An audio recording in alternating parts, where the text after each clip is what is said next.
You might have heard something recently or even seen it circulating online, the idea that US President Donald Trump could somehow turn off GPS in Brazil. It's a pretty absurd idea, isn't it? Or is it possible? This idea, which seems almost too extreme to be true, has generated a lot of debate and quite a bit of concern. People are wondering if this is actually possible, and more importantly, have you ever stopped to think about what would happen if all of a sudden GPS simply stopped working in Brazil? This isn't just a crazy idea, nor a scene from a movie like War of the Worlds, where technology turns its back on us. The truth is, this idea, even if it might sound far-fetched, brings up a very serious discussion about our technological dependence. Stick with me, because we're going to uncover this scenario and find out if, should GPS disappear, we'd be completely lost, or if there's a light at the end of the tunnel. We live in an increasingly connected world, and the interruption of a service as essential as GPS can create unimaginable chaos. The main point is this: the GPS system is developed and controlled by the United States. This means that any decision about its operation worldwide is in the hands of the American government. The mere possibility of a US president cutting this service here exposes a technological vulnerability for our country. So, we're going to talk about what would happen if GPS were turned off in Brazil. Also, we'll explore the alternatives the country would have in such a scenario. Afterwards, we'll consider the changes we could make to prevent the dire consequences, and to wrap up, reflect on the importance of having this conversation. To conclude, I'll list some lessons we can learn from all of this. GPS isn't just useful for you to find your way in traffic or for ride-sharing apps. It is, in fact, the silent foundation of many everyday services. If GPS disappeared in Brazil, the first wave of problems would directly hit civil aviation and maritime transport. These sectors rely on super precise location to ensure operational safety. Losing that data would compromise routes, landings, and takeoffs, immediately putting lives at risk. And it doesn't stop there. Immediately afterward, telecommunications would be affected. Internet and cell phone networks, for example, use satellite signals not only for location, but also to keep time synchronized.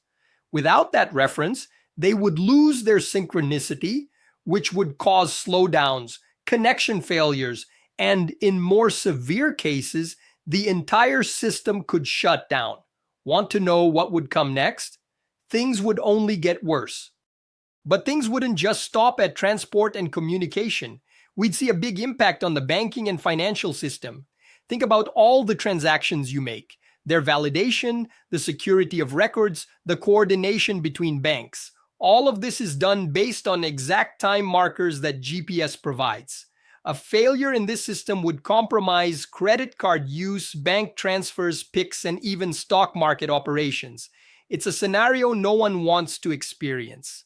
And the supply of electricity would also be affected. Our substations and generators depend on satellite synchronization to balance power distribution in the grids. Without this alignment, we'd have frequent instabilities and blackouts, causing enormous losses for industry and for us at home. Still talking about the practical impacts, imagine what it would be like for precision agriculture, which uses GPS to guide tractors, drones, and irrigation systems. It would lose all its productivity. Civil construction, which requires millimeter-level measurements for large projects, would face serious operational difficulties. And in daily city life, the impacts would be felt directly in mobility and delivery services like Uber, 99, and iFood. Without exact location, these platforms would simply stop working. Orders wouldn't be delivered, drivers couldn't reach passengers, and urban logistics would collapse. And what many people don't realize is that even government agencies like INPE, which monitor deforestation and wildfires in the Amazon, use geo-referenced satellite data. A GPS blockade would mean the interruption of critical information for environmental enforcement and combating environmental crimes. In other words, the problem is much broader than it seems. Now, Given all of this, the big question is, would Brazil have an ace up its sleeve? Would there be any alternative to this situation? The main problem, and perhaps the most frightening, is that there is no global contingency plan. Currently, there's no coordinated international policy to react to a failure in satellite navigation systems known as GNSS. GPS, controlled by the US, is the most widely used system globally. There are other systems like Russia's GLONASS, Europe's Galileo, and China's Beidou also in operation. The challenge, however, is that the presence of these other systems is still limited in many devices, especially here in Brazil. One solution, something we could pursue immediately, would be to invest in multi-system GNSS receivers.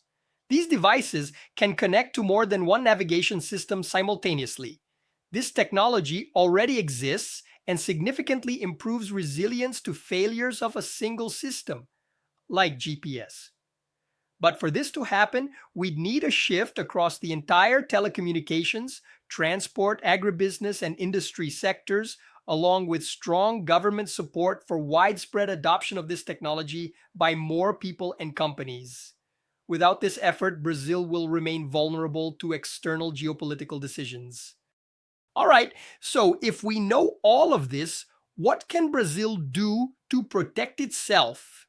There are concrete actions Brazil can and should take to minimize risks and shield itself should GPS no longer be available for civilian use. One of the first fronts, and this is urgent, involves strengthening national cybersecurity. We need to develop redundancy systems, create mechanisms to authenticate signals, and establish rapid response protocols for failures, integrating all of this into the country's most critical services. Furthermore, it's super important for the country to have specific regulations for satellite navigation, including incentives for the Brazilian industry to develop its own technological solutions. Today, Brazil does not produce navigation systems and depends almost entirely on imported technologies. Another path, which might seem distant but is crucial, is to invest in research and development. Creating research centers focused on other forms of positioning, such as using terrestrial triangulation networks, imagine utilizing cell towers, Wi-Fi, and radio frequency identification (RFID) could be a way forward, even if they're not as precise as GPS.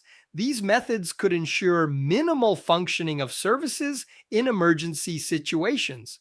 We need to be prepared for the unexpected. Now, why is it so important for us to have this open and transparent conversation? This conversation about the possibility of an American president turning off GPS in Brazil isn't just a movie plot like those disaster films we see in cinemas, such as Independence Day. On the contrary, it's an urgent reflection on our country's technological sovereignty. Brazil's dependence on a navigation system controlled by another nation puts at risk not only our essential infrastructure, like transport, agriculture, telecommunications, and public security, but also our national strategic autonomy.